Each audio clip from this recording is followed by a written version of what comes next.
So I recently had an experience that inspired this video, which is a video that I've been wanting to do for a while, which is the importance of spiritualism. You know, as a medium and as someone who has worked in the metaphysical field for a while, I see that there's a lot of people that do this work, and I don't know that many people have an understanding of spiritualism, and the context in which I've heard spiritualism referred to is oftentimes incorrect. So, one of my first teachers that really was influential in my life was Gail St. John, who came in after I worked a missing persons case on the Psychic Kids show that kind of sparked my career and that most people know me from.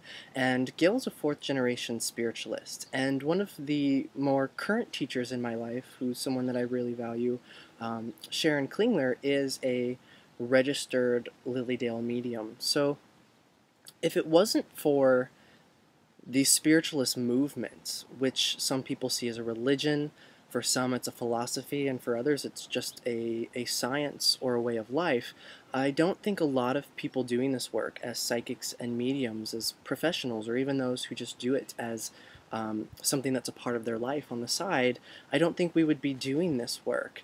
And it's a shame that spiritualism, which was something that at one time was once thriving, is kind of a dying religion here in the United States. In the United Kingdom, spiritualism is still alive, it's still thriving. You know, one of my friends is a spiritualist in the Bristol area, and he says, you know, you can't in England really go anywhere 10 miles any direction without hitting a handful of spiritualist churches.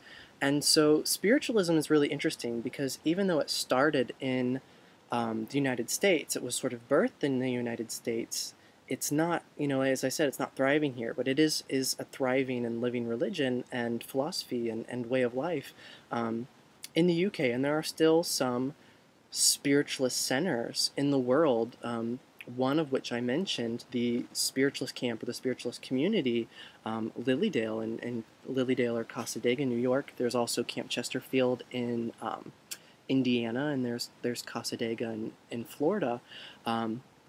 But outside of that, there aren't really a lot of spiritualist churches, and there aren't really many spiritualist communities.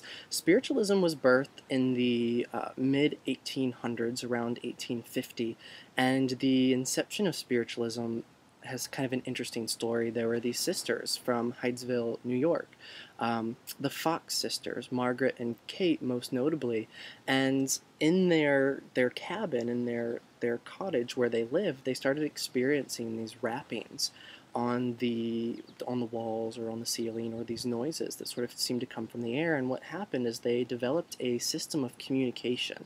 They would ask this entity, this communicating spirit, to knock or rap a certain amount of times for yes or no, or to spell out answers to their questions. And what they found was that this was the spirit of a man who was a peddler who was murdered.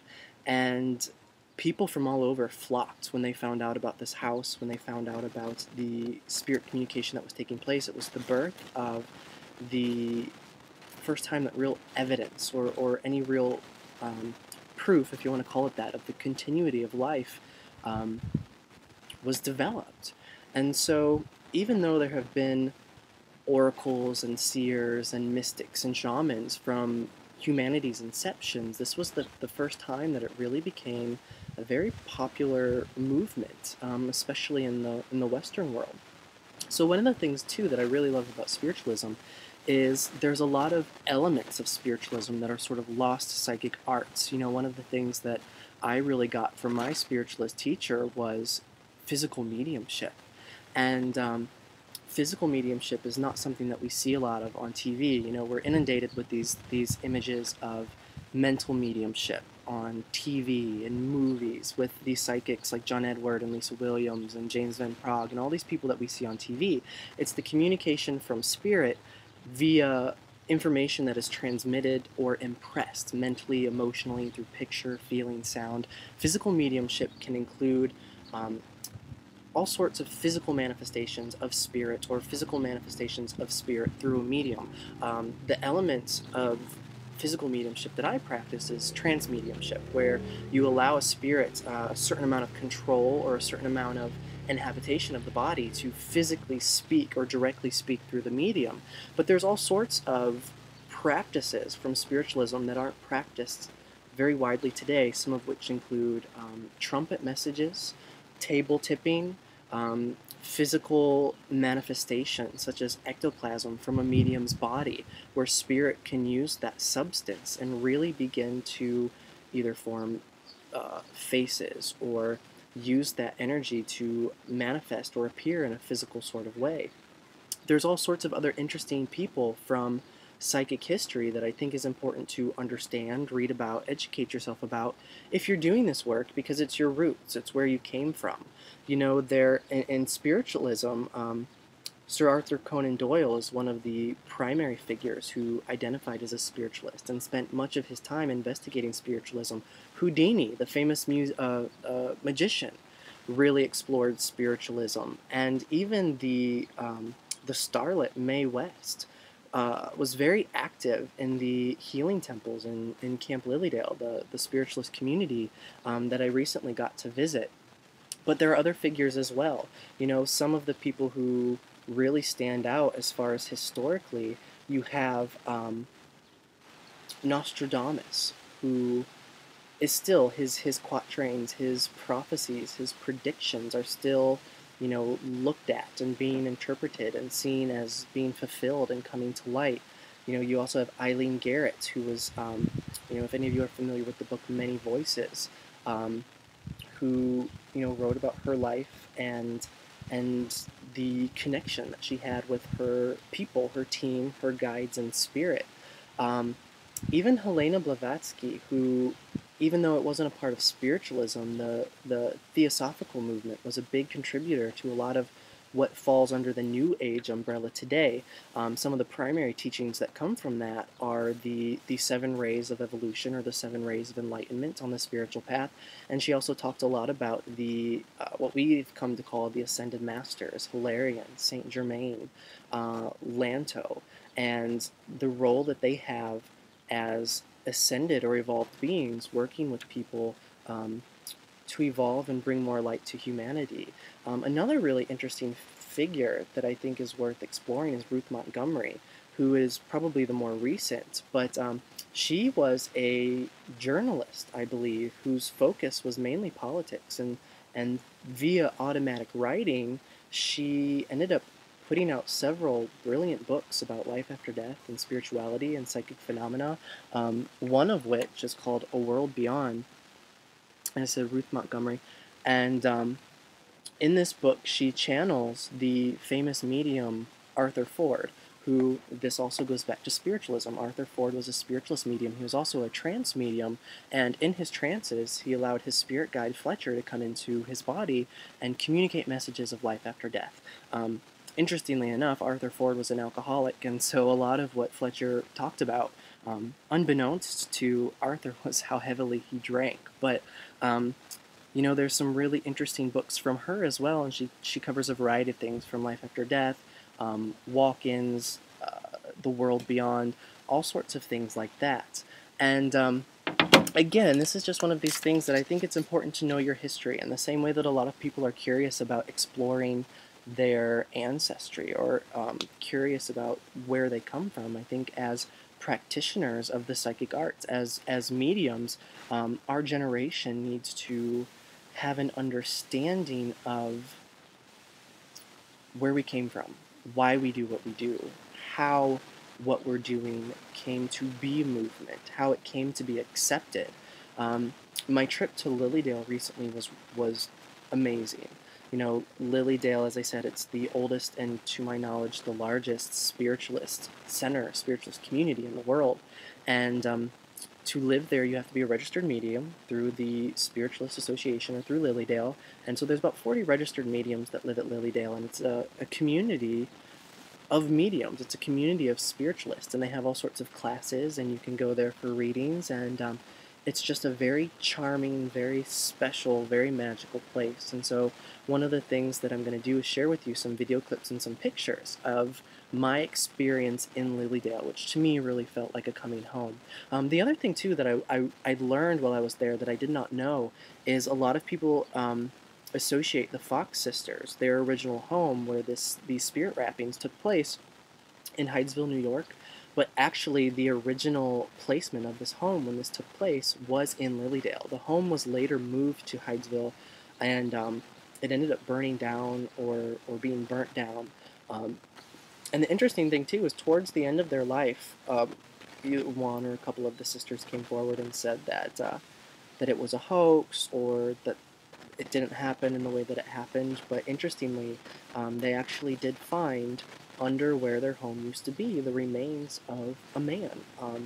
And some of the things seemed to correlate and corroborate the communication that came through, that indeed this was a peddler who was murdered. And it was just, I thought that was very interesting because there's a memorial in Lilydale, a really peaceful, beautiful little memorial where the Fox sisters' home actually used to be. The other thing that I think is an interesting person to check out, if you don't know anything about him, is Edgar Cayce.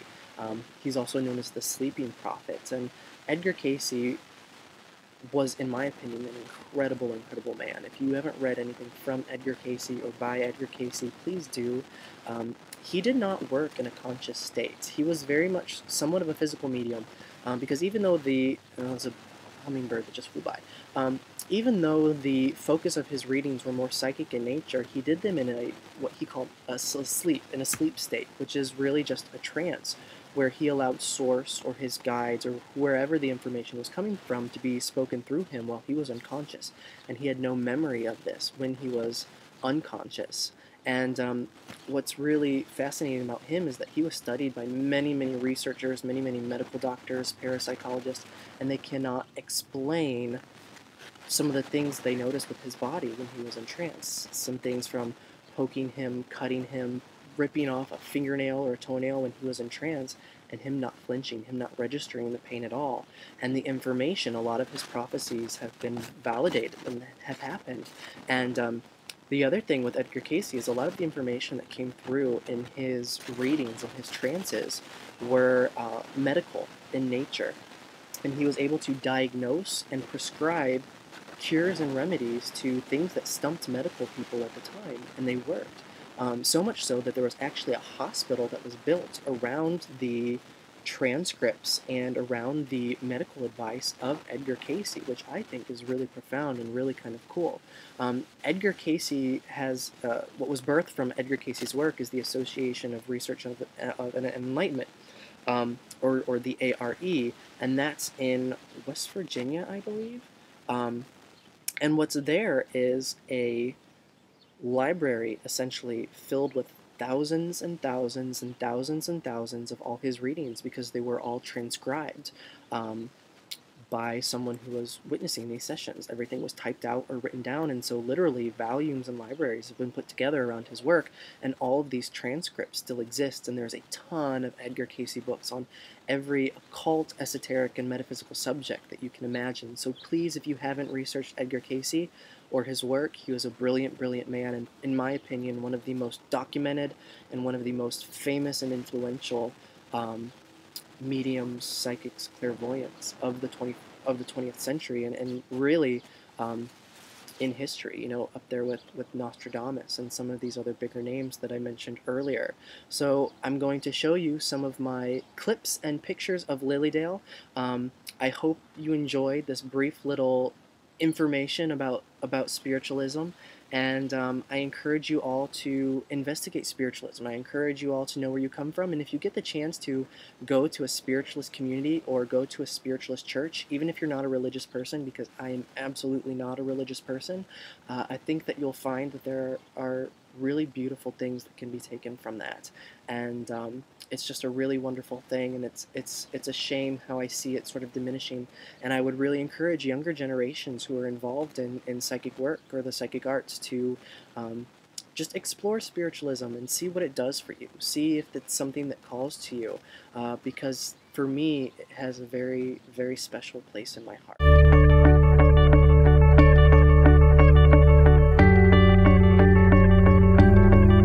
in the car on I-90 East, headed towards Buffalo. I'm going to historic Lilydale, the Spiritualist camp. The largest and, from my understanding, the oldest Spiritualist camp or Spiritualist center in the world.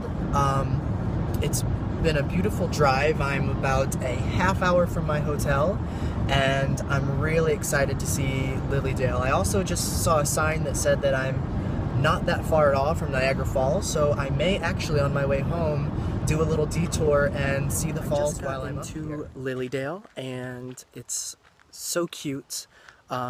I have no clue where I'm going or what's here, so I'm just going to explore. And I guess I'm going to take you with Fairy Village. Let's check it out. So this is Fairy Trail. I think it means I'm in the right place. And I've not been here, so I am just sort of seeing what they have and what I find.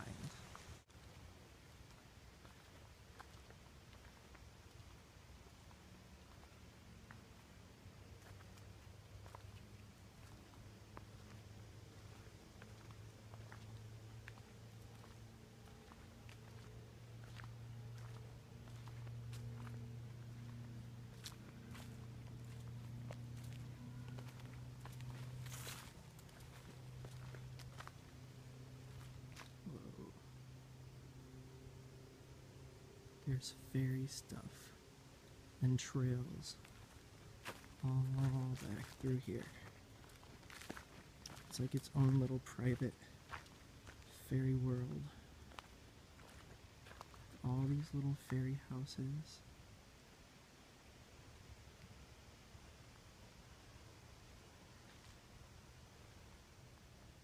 And circles. As you guys know, I'm in Lilydale, and right now I'm at the infamous Inspiration Stump, and then you can see sort of the little temple or the little area behind me. This is where people congregate. I believe it's twice a day, and registered mediums take turns getting up on the stump. It's beautiful out today, and the stump itself is amazing. As you can see, people have left pennies, and you can really just feel a palpable energy off it. This place is beautiful. I had a wedding for my friend Jim this afternoon, which was a beautiful, beautiful wedding. As far as the readings go, usually only registered Lilydale mediums can read at the platform, but they will let guest mediums come in, and you register or sign up with the chairperson, and 2 or 3 times a day, however many times that they have service at the stump, people from out of town can take turns and demonstrate. I am hoping on doing a sweat lodge later today, and so the times may conflict where I may not be able to do this, but I am hoping to do Forest Temple, to demonstrate at Forest Temple at 4 o'clock. So hopefully there will be pictures, and in the meantime I'm just going to keep exploring Lilydale.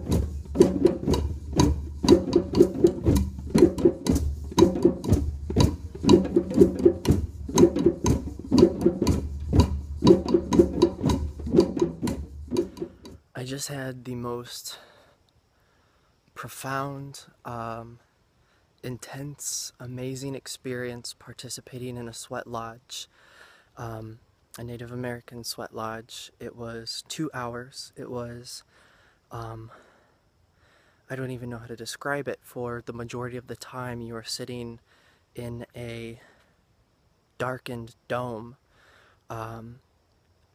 with heated rocks that have been heated by fire all day in the middle, and it was full of prayer and song and chanting and herbs in the pitch black, and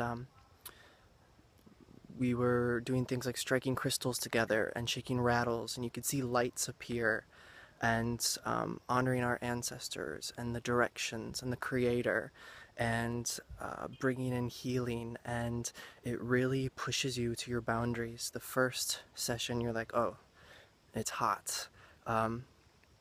Then the second session you're like, oh my god, I'm really thirsty. I feel dizzy. I'm gonna pass out.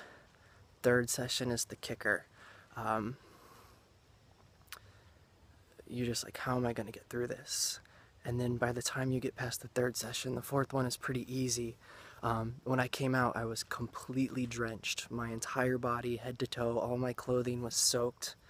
And then afterwards I went for a swim in the lake, and I don't think, you know, and of course there's much more to it than that, but I don't think unless you have participated in something like that, or unless you were there, you can describe exactly what you feel, what you go through, what it looks like, what happens. It was just incredibly beautiful, and like I said, one of the most intense and profound spiritual experiences I've had the honor of participating in, and I hope all of you get to experience it. The guy who led it's name is Neil, and I guess he does some circles and sweat lodges here that are even more intense. The one that I did was 2 hours, 11 stones, and there's another one that they do that is like 22 stones or 30 some stones, and so I can only imagine how intense and how hot that would be.